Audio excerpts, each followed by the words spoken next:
Here's another show you can enjoy in the True Story FM family of entertainment podcasts. Ever wonder where the devil got his horns? How about those cloven hooves? Or that pitchfork? Wasn't he an angel? No, he was a snake. No, he's the great red dragon. No, he's the beast. He's the prince of this world. Prince of darkness. Well, he's the prince of dark. Good morning, Star Lovelies. One of my names is Lester Ryan Clark. And I sometimes go by Keenan Diaz. And we're the hosts of the brand new podcast, The Devil's Details. What comes to mind when I say Lucifer? How about Satan? What about just the devil? How did the big bad of the Western world end up with so many faces? Join us as we dig up, decipher, and deconstruct the devil's many forms throughout history. Take a guided tour with Dante through the 9 circles of hell. Or revisit Satan's angsty bad boy years in Paradise Lost. Learn the ins and outs of a Faustian contract. Easier than a 1099, but with a hell of a lot more fine print. Slither on over to The Devil's Details on True Story FM and join us in the diabolic discussion. Love and hisses. Mwah! Didn't Al Pacino play him in a movie? Are you sure that wasn't Robert De I could Niro? have sworn it was Tim Curry. That was Elizabeth Didn't Hurley. he go down to Georgia at some point?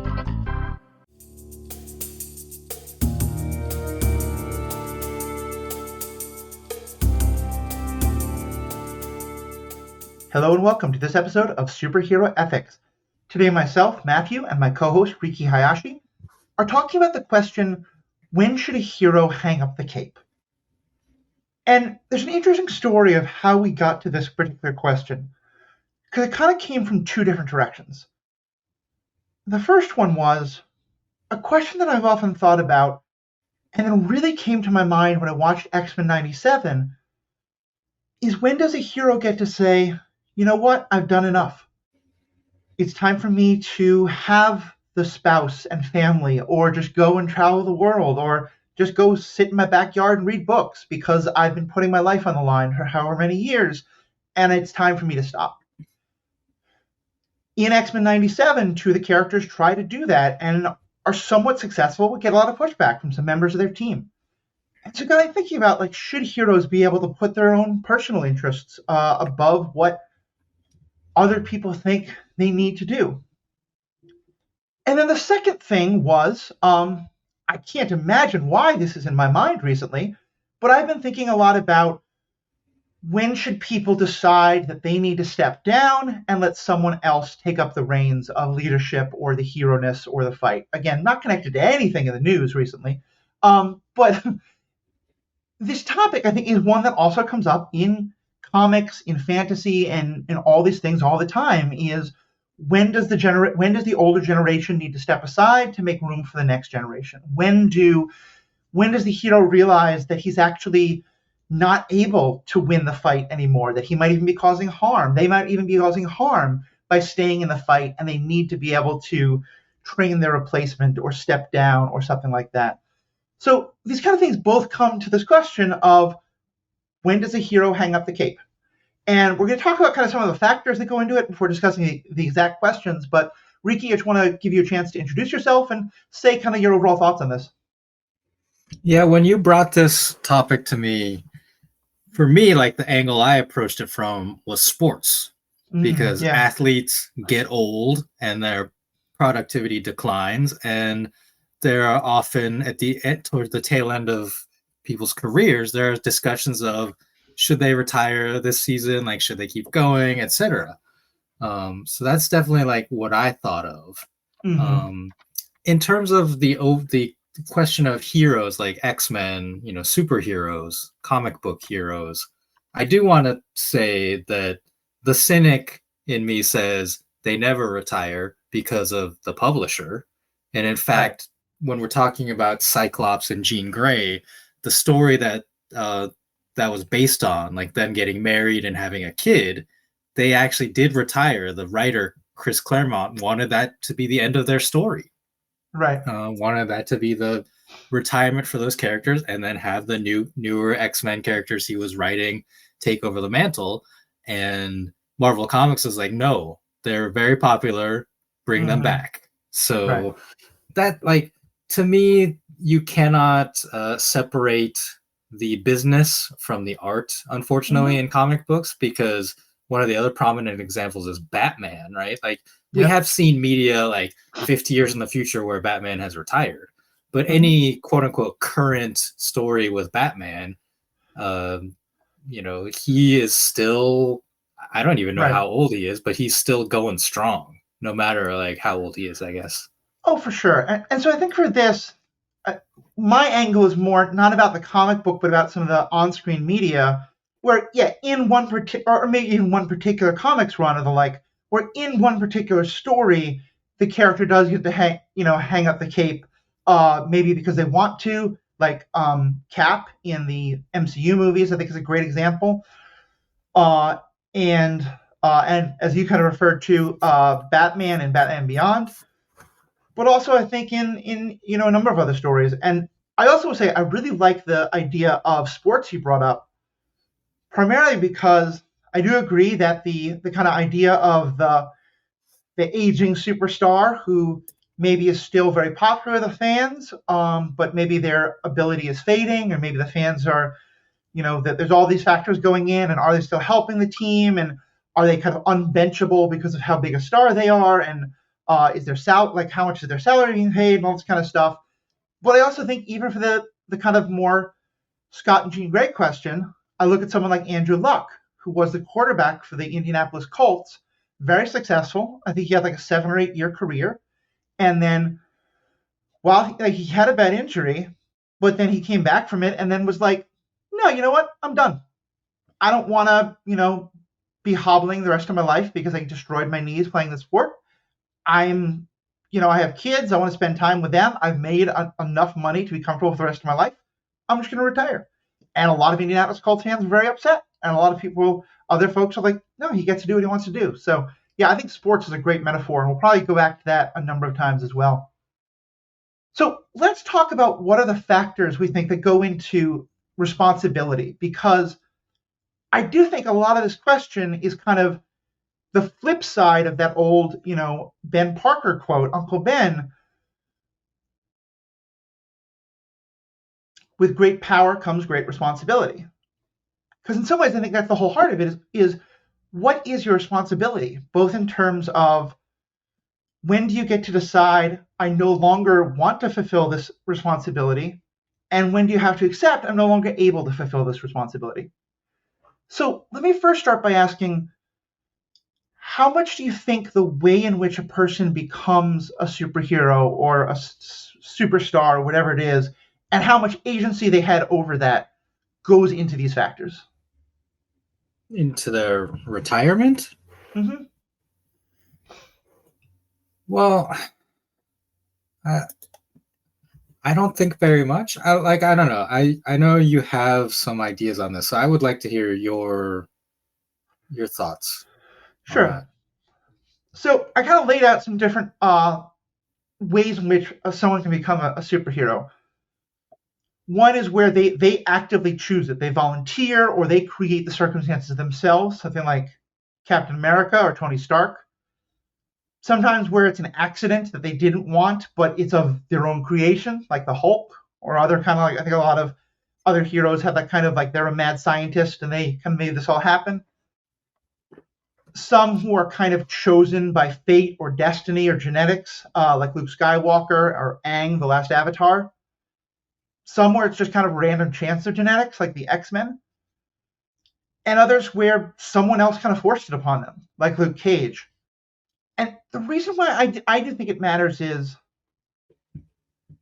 as we'll talk, at the end of the day, I think this more matters for the first side of the question, the Scott and Jean Grey kind of a thing. But it matters for both. But I think the main way it matters is that I do think, as we'll talk about more, for the most part, I'm always going to be supportive of a hero wanting to step down, particularly if they've helped create a situation where someone else can take their place. But I think I feel that especially for people who didn't want to be heroes. Who, like, there's a kind of, like, there's always this, I feel like, a kind of unfair tug, push and pull between the hero and the people they're saving. Of, someone like Luke Skywalker, he's a bad example, he wants to go save it, but like someone like Aang, he's a kid throughout the whole show, but especially in the early part of season 1, he doesn't want to go and fight the Fire Kingdom. He doesn't want to go and do all these things. He wants to go play with the penguins and fly in a sky bison and do sledding and things like that. But there's this sense from a lot of others, and some say it directly, of you have this great power that no one else does, and so you have to step forward. And so I guess to me, I always feel like in some ways that's kind of unfair to the hero. And sometimes there's the kind of like when there's an existential threat, I don't ever want to be utilitarian about it, but I do sometimes feel like, look, if millions of people are going to die and there's no other way, then I do expect someone to step up. But I think I think it's worth acknowledging that that's really unfair in some ways, and that people should be able to say, I don't want to have this fight. And to me, someone like Aang or someone like Luke Cage, and even maybe someone like the Hulk, it's not that I don't think someone like Tony or Cap should be able to step down, but someone who didn't want this to begin with, to me, there's even more of an impetus there of, yeah, I when you say you're done with the fight, I'm totally understanding.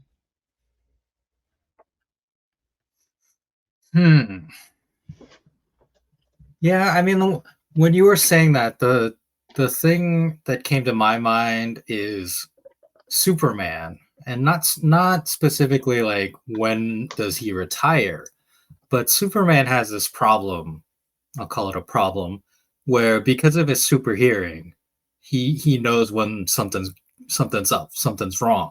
Right. And so like I was reading a Superman book recently where he talks about not listening, like having to have like personal time where he just like shuts out the world, like doesn't use a super hearing, so that if something is going on, like he doesn't hear it and he doesn't go to help.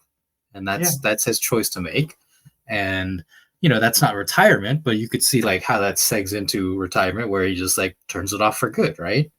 So I don't know, like people should be allowed to do what they want to do ultimately. Like when it comes to this, whether you're talking about fictional heroes or real life heroes, in some capacity, you have to honor the individual's wishes. Right. So I take a very you retire when you tell us you want to retire stance on things. Right. Yeah, I think it makes sense. And I think the sports metaphor you brought up, I think in this one regard is one area where I don't think it necessarily applies to like superheroes. Because if you're a sports star, you're getting paid. Like there's a specific, if I do this thing that people want me to do, I will get these rewards. And that's money, it's fame, it's, guest appearances, it's advertising, all these kind of things. And yet we know Peter Parker could barely pay the rent, even though he's the friendly neighborhood Spider-Man. A second one of the factors that I think is really important, and I think especially with Superman, to me, the question of are you the only one? Because I think one of the things that I think becomes really important here on both sides of this is if you're thinking about retiring because you just want to, like you said, at the end of the day, I'm never going to say like you have this power and so society should put a gun to your head and force you to save them. Like that's not how this should work. But to me, I think it's really, with someone like Scott and Jean Grey, yes, they have unique powers as mutants that nobody else has. But there is this whole bigger team that they can step down and say someone else can step up and take my place. Superman, until we get to the Justice League, and even under the Justice League, doesn't have that. There's no one who's anywhere close to his level of power until you get like a Supergirl come along, or his clones or his children or whatever. So yeah, what factor do you think it has in terms of whether or not someone else can take their place? For me, for me personally, like no factor, because I think that to some, like Superman being that extreme example, like it's so funny in a lot of Justice League stuff. There will be like this thing where some, call it minor crime, is happening, and like Batman and the Flash are on the scene and they're like trying to stop a bank robber, right? That's fairly minor in the Justice League scheme of things. And they're like, where's Superman? It's like, oh, there like a volcano erupted halfway across the world. He's helping that. Right. So there's that aspect of it where, yeah, like, quote unquote, only Superman can deal with the volcano, right? So like, it's up to us to deal with these bank robbers. And if Superman retires, what happens with the volcano? I don't know. Like, but I don't know. It's too much. To me, that's too much to put on Superman. It's too much to put on anyone. But because of this conceit in the storytelling, when a hero retires, it is often because of some kind of catastrophic event, either like something with their body, right? Like they lose their powers is a common trope. An injury like has happened, or a loss, like the personal loss. Like Lois Lane dies, and Superman like gets depressed, understandably, and like flies off into space. Yeah. And is gone. And yeah, I mean that is a way to move that narrative into the retirement narrative. I hate it because I think these people, these heroes should just be allowed to say like, I don't want to do this anymore. But that's really not how it works, unfortunately. Yeah. Well, I think in some ways it's that flip side to me, where this question of, is there someone else there? Because I think you're right. Like, even if there isn't someone else to necessarily deal with a volcano, like, there is an extent to which, and I think some of the Superman stories now have explored this, of when you have that one heroic figure who will always come to the rescue, does that stop other people from remembering how they can help themselves, and things like that. To me, though, the most important part of the is there someone else to take your side is on more that other side of when should someone recognize that they need to step down. Well, let me just, if I may, go ahead. Regarding like, can anyone else step up, right? Like, one of my favorite scenes in the first Avengers movie, in the Battle of New York, when Captain America is directing some New York police officers to help people, and he's like, go to like evacuate those people from that building, like make sure like this road is clear of any danger. And it is normal, unpowered people helping other people and doing what they can, even though like in front of them is, the Marvel's version of a god, a superhero is like fighting the aliens. But it's like, what can we normal people do? And showing scenes like that in superhero media, I think, carries a lot of weight and a lot of power, because, even though we want to enjoy these stories and watch the superhero fights, we also want to feel like we can not necessarily be a hero, but step up and contribute when something bad happens. I think that's important. Very much so. In Captain America Winter Soldier, there are just the non-powered humans who are in the control centers of the Triskelions, and they don't want to go along with what Hydra is saying. V for Vendetta, one of my favorite movies. I often talk on how the most important thing that V does is inspire the normal people to rise up and fight back. The other direction that I was going to go with this whole question of, is someone else ready to step up, is that I think one of the things that makes it harder for a lot of people to step down is ego. And I don't mean it like, I think we often say ego in a very negative way. I don't just mean like, oh, they're conceited, they're arrogant. But I think in order to be a hero, like, you often start by convincing yourself, I'm the only one who can do this, so I have to do it. And then it's very hard to let go of that. And I'll tell a personal story. When I went to grad school, I went to grad school to become a pastor, but specifically in a social justice, very focused way. And that's what the school was all about. And on the opening day, commencements and all that, the dean of the school got up and he said, look, all of you are here because you want to make the world a better place. And all of you are here because you think that you need to help make the world a better place. please take a look to the students to your right and the students to your left. And then he said, each of those people wants to do the same thing you do, and they're going to be just as good at it. So it's okay to sometimes take a break. And I was 24. I was ready to go, fix the world. I was utterly convinced of my own ability to do this. I had a lot to learn. And that hit me hard because part of me was like, no, like I have, not that I'm necessarily better, but I have a unique talent that no one else does. I'm sure all these people do, but the world needs me specifically. And the idea that someone else could take my place just was unthinkable to me.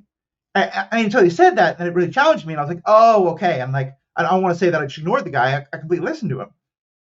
But I think that has to be even more so true here when, you have been at one point told you're the only one. We need you to do this. And then later people realize, okay, maybe actually someone else can step up. So, I just think it's a very important part in the whole question of like, when can you step down? Some part is also being able to, can you let go of the thought? Like, can everyone, and maybe this is about just the same question from two different directions. The first part is, can everyone else accept that they don't need you? And the second is, can you accept that they don't need you? Yeah. This is why, for me, like the sports metaphor speaks so much. My favorite basketball player of all time is Tim Duncan. He was a great power forward for the San Antonio Spurs.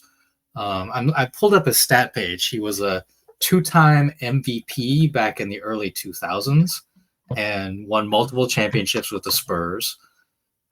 And at the end of his career, towards the end of his career, the Spurs got some younger players, Tony Parker, Manu Ginobili, Kawhi Leonard, I believe, was also overlapped. And Tim Duncan accepted a lesser role in the offense. Like he got the ball less, he shot less, he set more screens, he was helping his teammates rather than being the focal point because, he had lost a step. He was older. And I think they won another championship like in one of his final seasons. They did, yeah. I'm looking at it like he scored 8.6 points a game in his final season before he retired. And this is a man, like, that's the only season in his career where he scored less than 10 points a game. And it was an intentional choice by him and, the coach, Popovich, and the team to do that and structure their offense differently than it had been in the past with Tim Duncan as the centerpiece.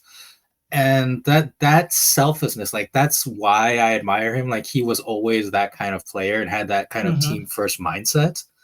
And that to me, when I thought of this topic of like, how do you, not just retire, but also ramp down your role potentially because you don't have the skills and the tools that you used to. And that's actually a great point that I hadn't really discussed until now, that it's not a binary. It's not either you're out there fighting volcanoes and bank robbers every single day, or you're at home with Lois Lane ignoring everything. There's definitely this middle ground of, can you take a reduced role? And I want to talk about how that plays out in some of the superhero stories, but I also have my own sports story about this. I'm a huge baseball fan, as I know you, and the team that I grew up watching, and so will always be my favorite, is the mid-'80s New York Mets, who won the World Championship in '86 and probably could have won it a couple more years, but had some very, well-known drug problems and other problems, which, a very chaotic mix of players, as well as some bad general manager issues and all sorts of stuff like that. And I also really love baseball simulation computer games where, you get to make the decision of like, when do you put in this pitcher, when do you pinch hit, all these things. I love them. And I'm playing with them right now, and I'm playing a mid-'80s New York Mets team. But I'm realizing that there's one player who the computer has no idea how valuable he is. And that's Rusty Staub. Is that a real player? Yep, that's a real player. As he was a rather large fellow. He was redheaded. Maybe that's also part of why I love him. He played Montreal for many years and was known as Le Grand Orange. And, he was never going to be a Hall of Famer, but he had a solid career. He was a good hitter. Oh, yeah. 23-year career. Wow. Yeah, he was around for a long time. And by the time he got to the Mets, he was almost never going to be a starter. he was mostly a late innings fill-in the outfield, and a lot of times a pinch hitter. And he was a pretty good pinch hitter. But far and away, and I read a lot of books by Mets players and also a lot of journalism about them. One thing that they all constantly say is that as chaotic as we were, we would have utterly fallen apart if it wasn't for Rusty. Because he was this older, experienced player who, kind of like we were saying with Tim Duncan, but even more so, he's playing even less, as a player on the bench, was constantly talking to players about like, okay, well, I'm seeing the pitcher do this kind of thing, so you should adjust this way, or hey, I'm noticing this thing in your hitting stance, you should change this, or just hey, you've been going out partying the last 3 nights, and I can see it affecting you. Like he was kind of like that uncle or that father figure, like a player coach almost. Yeah, very very much so, and no statistics are ever going to show it. And he didn't get to do what he used to do, but he was a like a player coach, I think is the perfect way to describe it, and was an essential part to the Mets winning the World Series in ways that will never be recognized in the statistics books. And that couldn't have happened unless, as you said, he was willing to say, you know what, I would hurt the team if I was a starting player, so I could retire, but also I could take this reduced role and then do something else. So let's now actually bring it back to some of the other shows, because one of the examples that I've been thinking about most as a character who retired, but I realize actually doesn't, he does exactly what we're talking about, is Batman and Batman Beyond. Do you know the story? Do you know that show well? Yeah, absolutely. So do you want to give us like a little introduction to like why it is that Batman decides to change his role and what happens there? I actually don't know why. I mean, he's old. Okay. Like Batman Beyond takes place in like, I don't know, 2050, 2060, something like that. Like the quote unquote the future. Yeah, it's supposed to be about like 30 to 40 years after Batman the Animated Series. It's very much in that continuity. Kevin Conroy still doing the voice of Batman. So I think it's like the 2020s, but because it's like 40 years in the future from the 1980s or 90s, maybe the 2030s. But he's still trying to fight, but yeah, his physical skills have deteriorated. He's not able to do the things he needs to do anymore. And he gets into a fight and winds up picking up a gun because it's the only way he can get out of a difficult situation. Like, it's not his gun, but there's a gun lying around, and he picks it up and uses it. I don't think he fires it, but he picks it up in order to like threaten the bad guy so that he can like take them down or whatever. And it horrifies him because I've forgotten that. His whole ideal was always, I don't want to use guns. I will never use guns. And the fact that he was no longer able to do it without picking up a gun makes him realize, wait, I can't do this anymore. And then at the same time, there's this other character who comes along who is able to do all the physical things Batman used to do. And so he becomes Batman, and Bruce Wayne becomes the man in the chair. Basically, he's still also called Batman, but he's the person sitting at home on the computer, directing the new Batman, telling him what to do, telling him, okay, there's like an empty room this way, this kind of thing, doing the research.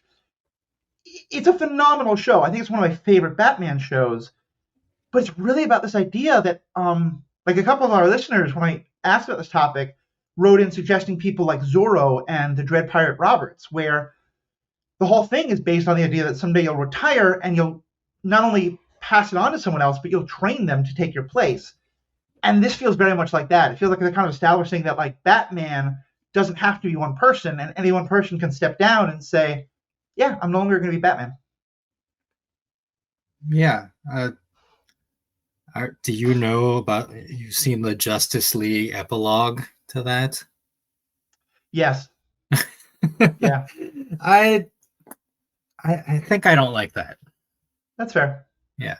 I won't spoil it, but yeah, we've actually done a couple of episodes about that, and that might actually, you know what? I think that's going to be our bonus content today for members. We'll talk more about that.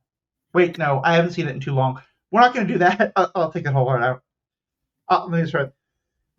Yeah, I can see that. Paul and I actually did a whole episode about that.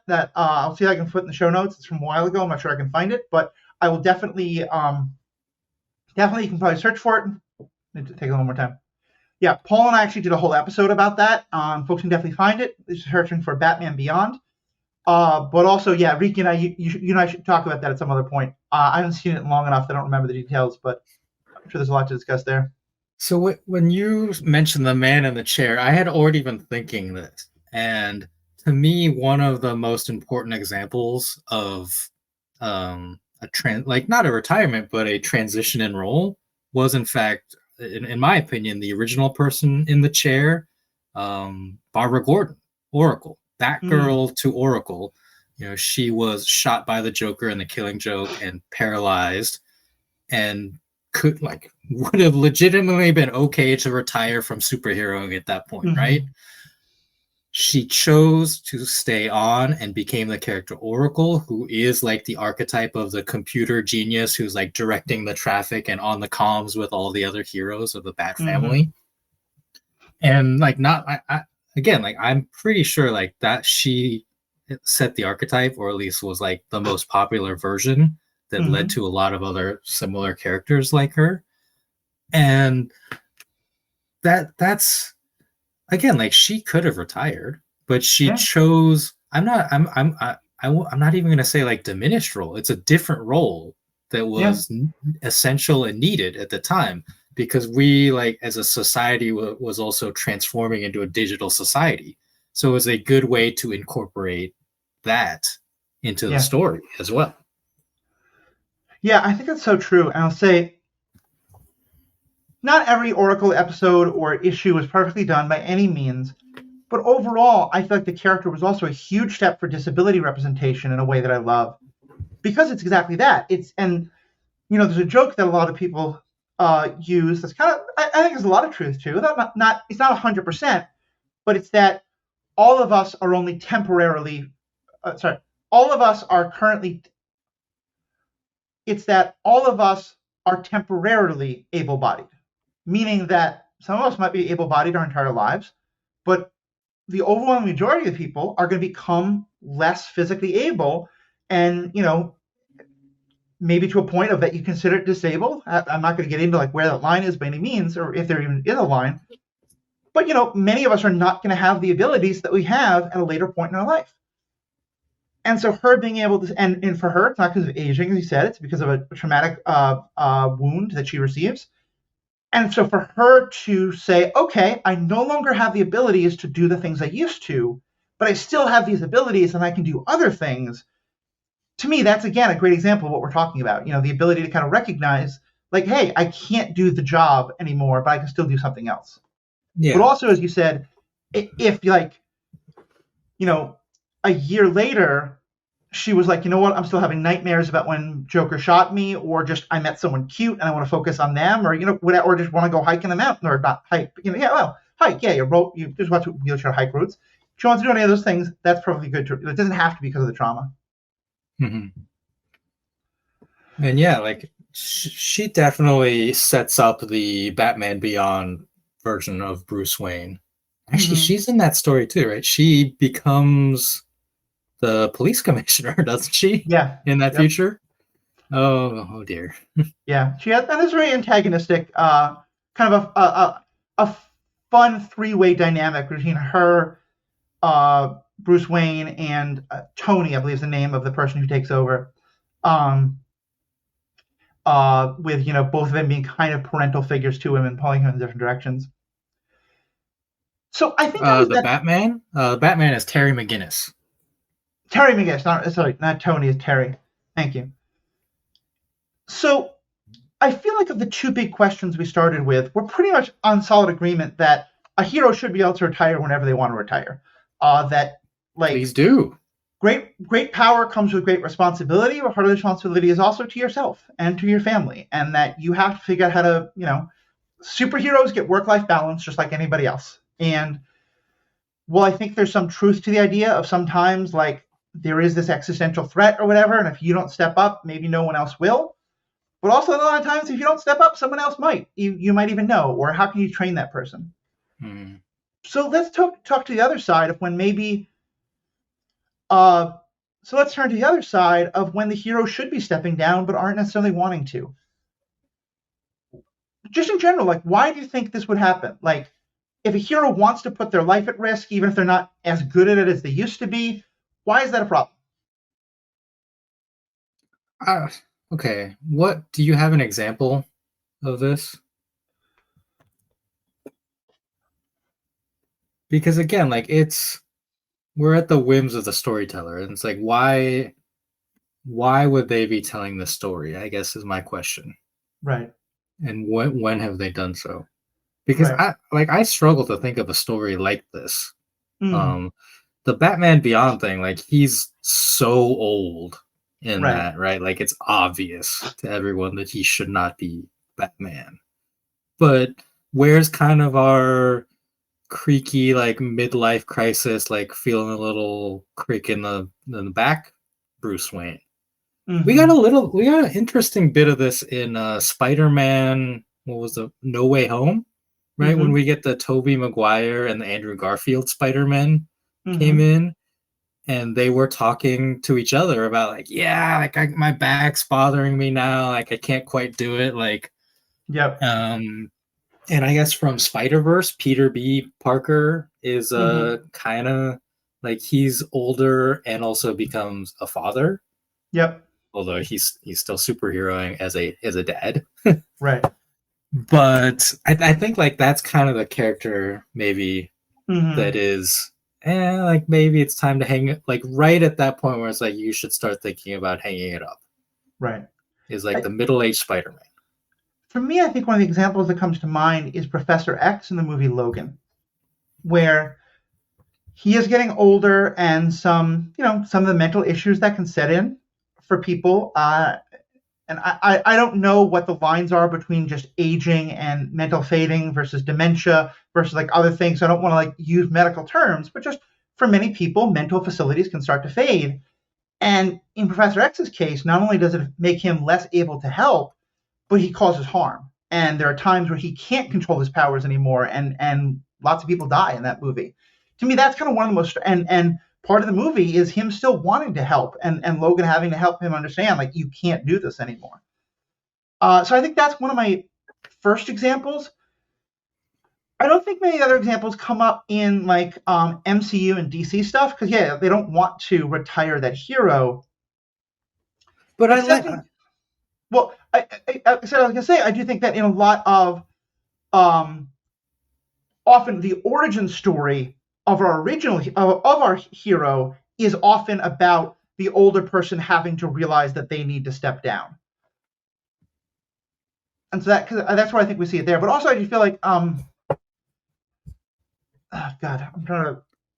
Well, I was going to say, I like what's going on in the MCU because they are superhero stories, but they have to deal with the reality of the age of the actors portraying them. Right. And them aging out of this range where it's realistic for them to be playing this hero, or even like for them to be doing the physicality of some of the stunts, perhaps.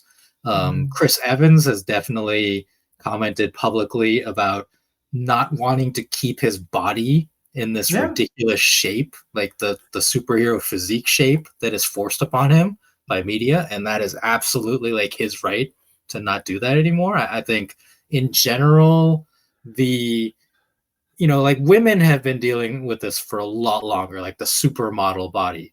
But men now, like we're getting more stories of the lengths that they go to have like the six packs and the pecs and stuff. And they shouldn't be forced to do that just because we want eye candy. Like we can have like realistic, strong looking bodies, in my opinion. There's some action star from the 90s. I can't remember who it was. Possibly Dolph Lundgren. I'm not sure. Actually, I don't think it's him, but who was known for like being very muscled in these movies, and then kind of just stopped. And I remember an interview with him where someone asked him why. It's like, you know what? I remember how much I love cheeseburgers, and I just wanted to eat what I wanted to eat instead of having this like very exacting diet that I used to have. And yeah, I think that's another great example. And I think with me though, in terms of like when we're talking about the harm that folks can do, I think Batman's case in Batman Beyond, it's a real question of, he's feeling like he can't hold to his own personal values anymore. In some of the other cases I've seen, I think some of the other factors that come up is like, are you actually doing harm instead of helping? Like, are you are you just not able to do the job in a way that, like, because you're the one trying to do it, it's not going to get done, and that's really a problem. But also, I keep thinking about this question of younger generations, of when older people stay in those roles for so long, how much does it prevent the next generation from actually being able to take over from them when they're ready to step down or just get killed or whatever it is? Yeah, I mean, this is important, like, for storytelling, but also for, like, setting an example for real people, right? Because right. Again, like, the MCU right now is in this transition phase of the original six, like, are gone, and we had Endgame, and they all, died, retired, etc. And now, in theory, like, we should be getting the new Avengers or the young Avengers, whatever, like, their configuration is going to be. And it's kind of taken a while to see where this is all going. But it's so important because, like, yes, the real life actors are too old to keep doing this, but for the story as well, like, we want these new characters and these new heroes to have a chance to do their thing, and the actors too. Like, Iman Vellani is a treasure as Miss Marvel, and yeah, and it sets a real life example for people to make this transition, right? To have Steve Rogers pass the shield literally to Falcon. Yeah, I think it's so true, and I think that I can't say that I remember this movie well because it was, as the own actor has pointed out, very, very bad. But I think it's the Ryan Reynolds Green Lantern where no, it's not that. It's listeners, help write in, because this is a trope that I know that I have seen in some, like, not as popular, but in a couple of superhero movies where the movie starts with the hero not being able to do what he used to be able to do, and that's why he reluctantly has to pass it on. I know in some of the Zorro movies, this has definitely been the case. I believe the Anthony Hopkins, Antonio Banderas one. At first, Anthony Hopkins does not want to stop being Zorro, but he has to realize, like, he's not able to do it anymore, and he's causing harm, and so that means he has to now train the next one. Yeah, I mean, Green Lantern rings are literally passed on, but in that one, in that story, Avin Sur dies. Like, he crash lands on Earth and dies, and that's how Hal Jordan gets the ring. Right. How did Jon Stewart get his? I think Jon Stewart, I don't know, the early days of, like, each of the Lanterns, I believe, like, Hal Jordan's ring goes to Jon Stewart. And it could be, like, when he, quote unquote, died or retired or something. But for a while, like, there was only one Green Lantern on Earth. Now, like, there's 4 or 5. Fair. But it used to be, like, a direct line of succession between them. Yeah. And so go ahead. Well, I was going to say, the only one, like, I remember definitively is Kyle Rayner gets his ring because Hal Jordan becomes a villain. He becomes Parallax. And, like, Ganthet, the last Guardian, is like, you have to be the one to carry on the legacy of Green Lanterns. So that one I know is not specifically Hal Jordan's ring. Yeah, that makes sense. I also think there's examples. We've mostly been talking about physical infirmity, but I think there's also lots of examples of where someone realizes that they're now starting to do this for the wrong reason. Where it's actually that instead of trying to fight for good, they're now trying to, like, get vengeance on the bad. And I think that's actually one of the best examples of a lot of these is the TV show Titans. Teen Titans has been a very popular TV show, and I think but that's more about training them to fight alongside the adult versions. The TV show Titans, which is at times incredibly cheesy and sometimes has awful storytelling, but at times is really, really brilliant. It has great acting. It's all about, like, those Teen Titans now as adults, and they're all in their young 20s. And it was a CW show, so of course they're all dating each other, and they're all wearing incredible outfits, and they all, the things like that. but also a lot of what it's about. Like in that one, the character of Batman is having trouble recognizing that he should hang it up. And it's part of why Dick Grayson has really kind of drawn away from him. There's another character who I think is Green Arrow, but I'm not sure, who is recognizing that he just actually is very distracted with his family life, but isn't willing to admit that yet, and isn't willing to say, like, yeah, I'm not able to do this anymore. And so, like, the younger Arrows are I think there's two, are chafing under that. So yeah, I think there's a lot of stories there. But Riki, I know for this particular question, you actually went to sports again.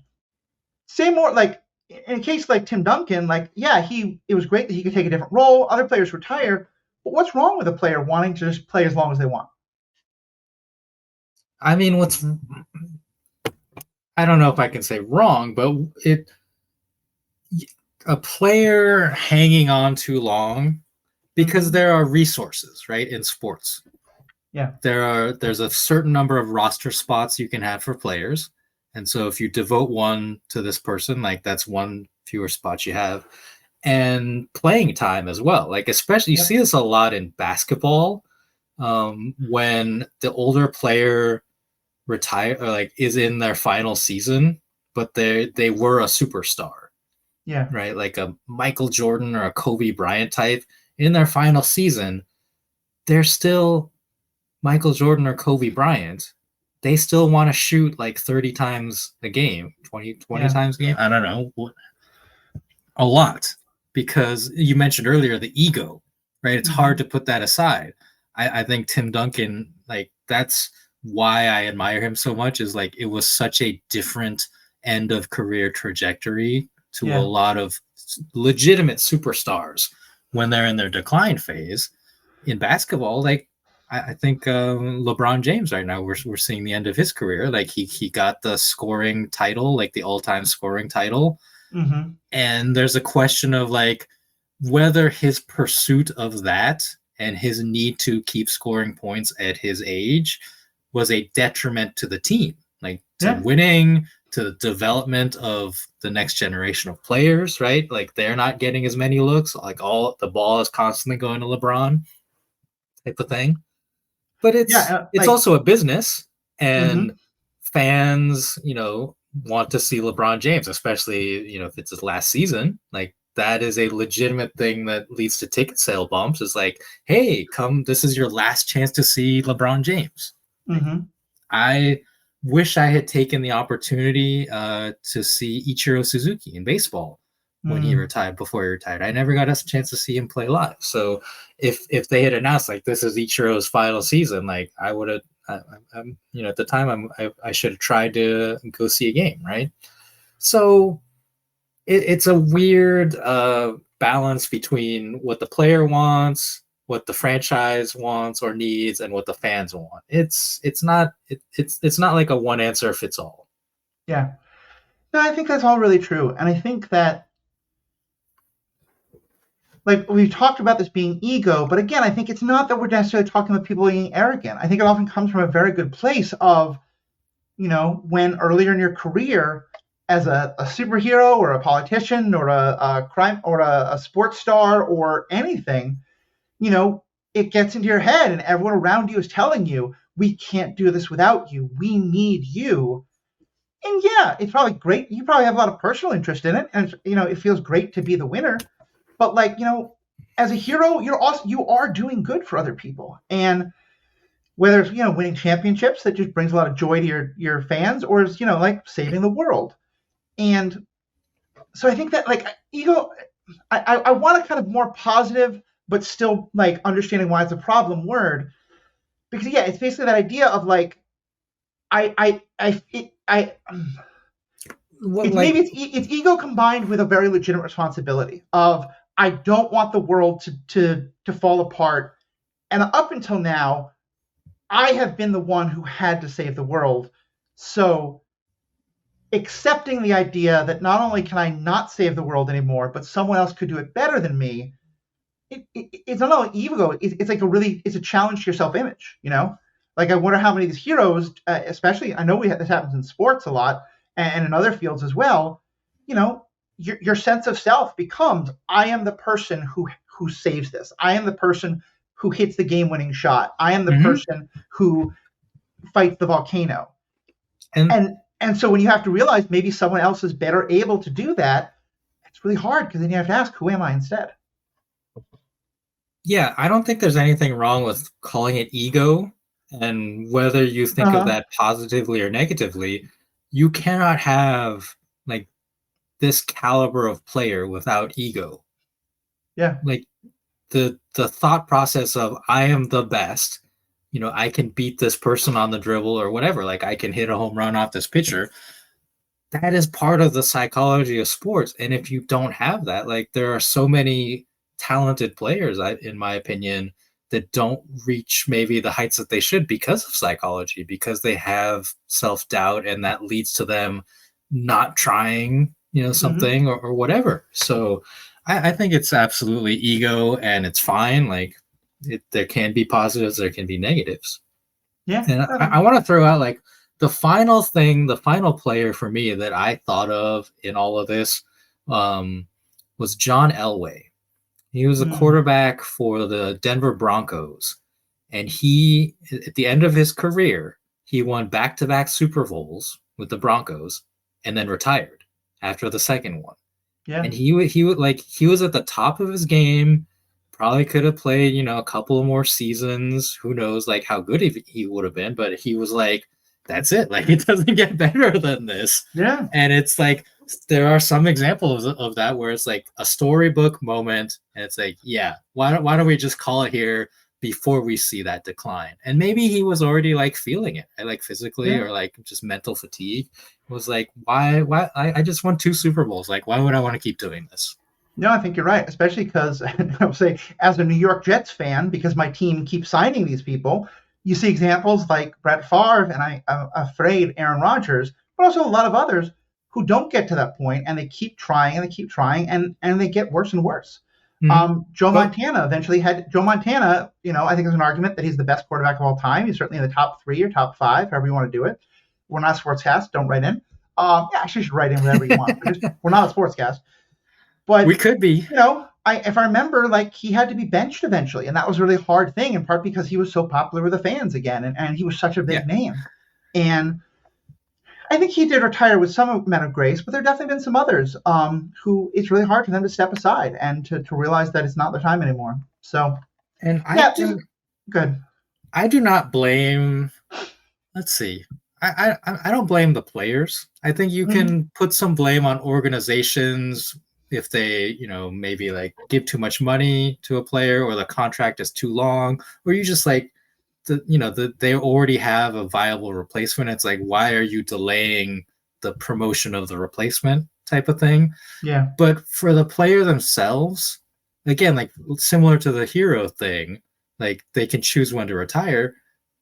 They should be allowed to choose, when they retire. Is like if they want to keep playing, they should be allowed to, as long as they are physically able. I mean, there was a pitcher named Jamie Moyer who pitched, I want to say until he was like 49, his final season.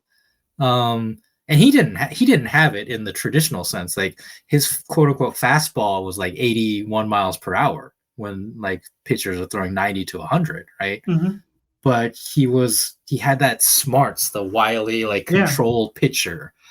And again, like he could have retired any time, like after like 35, and it would have been fine. But he loved it, and he was still effective enough for what he was doing. And why like it's a lovely story. I love seeing stats for him of like the oldest player to do X, oldest player to do Y. Yeah, it's just a good story. Especially because it kind of underlines, if you throw 80-mile-an-hour ball, if you throw the ball at 80 miles an hour most of the time, you're damaging your arm at a much slower rate than if you're trying to throw it 100 miles an hour every single time. Yeah.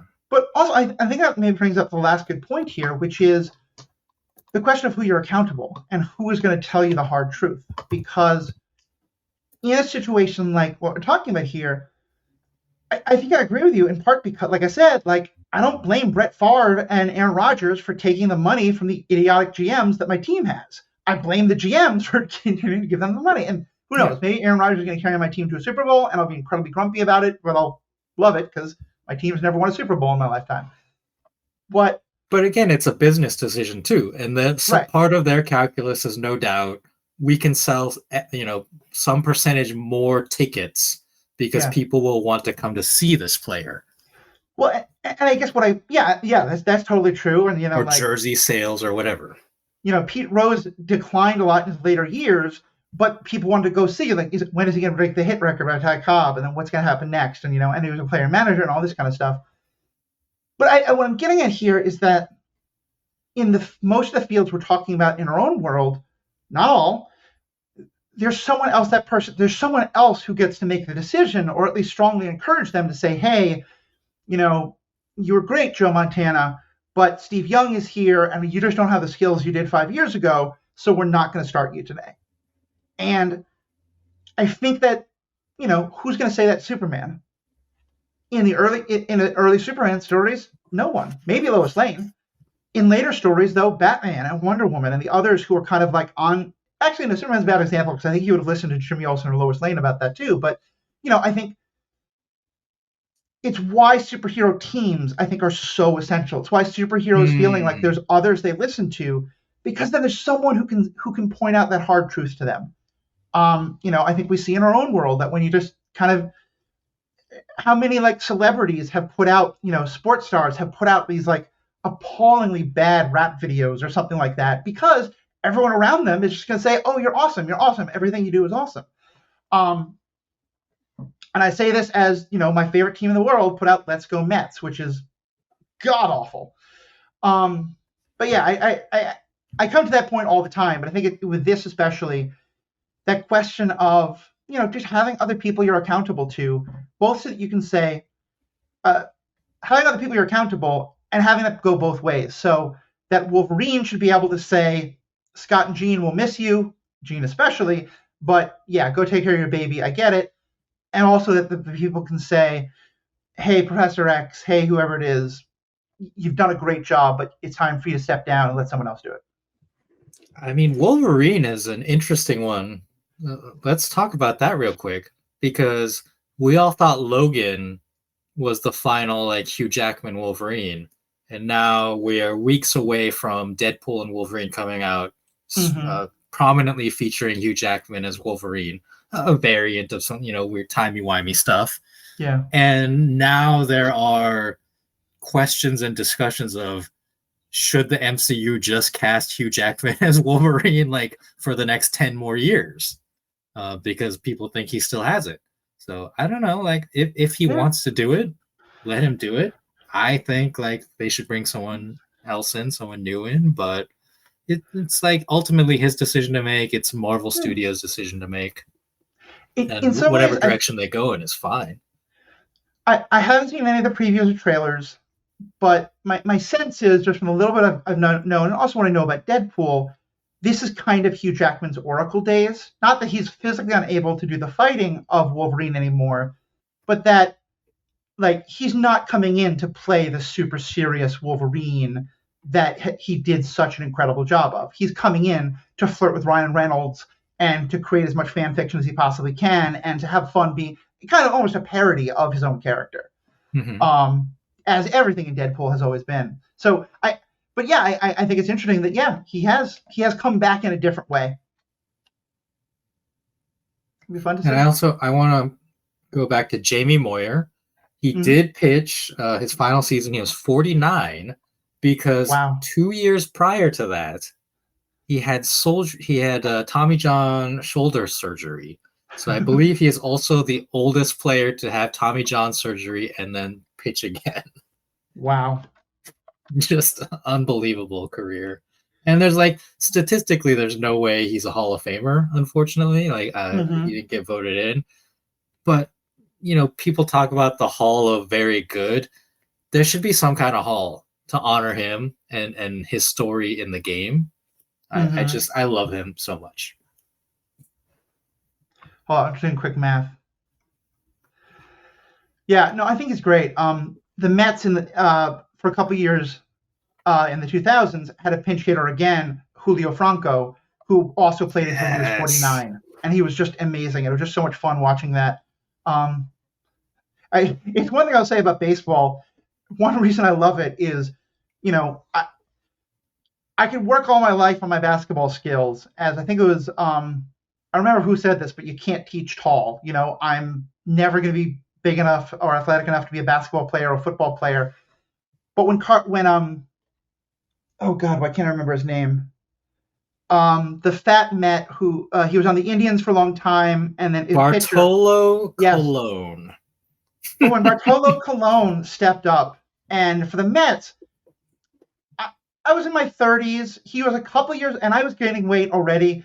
I didn't feel great about my body. Bartolo Colon was older than me and was significantly heavier than me. And you could see his beer gut every time he pitched. And yet he was an amazing pitcher. And in one of his last season, he hit his first home run ever as a pitcher while he was batting. And it was just such a great moment. So Bartolo Colon retired after 2018 at the age of 45. So he also had a long career. And he's like a borderline Hall of Famer, I would say. 247 career wins. Yeah. When is he on the ballot? If he retired in 2015, he should be, because I think it's 5 years. So he should have been 2018. So was he on the ballot last year? All right, I think we've now wandered pretty far from the point, so we're going to have a bonus section where Riki and I are going to talk about baseball a little bit more. I think hopefully if you love that, great. If not, we'll have better bonus. Let me do it again. If you love that, great. If you're not, write in with other ideas you want us to have for bonus content. A lot of times we have really good ones. Sometimes, forever this week, we've both been a little crazed and able to come up with one, but we also just want to talk about baseball. But Riki, any other last thoughts on this topic? No, retire when you want, whether you're a superhero or an athlete or anything. I guess normal people can't retire until they have enough money, unfortunately. Yeah, and I'm a little, I think if you're retiring when you still can do it because someone else can take your place, great. If you're no longer able to do the job, listen to the people who are telling you need to step down. That's where I come down on it. Riki, as always, this is fantastic conversation. Listeners, let us know what you think. Of course, try to become a member. It will be only $5 a month, $55 a year. You get bonus content, you get full bonus episodes, and you help us keep the lights on, help us do all the things we're doing, and just get us support a great podcast. So on behalf of myself and Riki, thank you all so very much. We have spoken.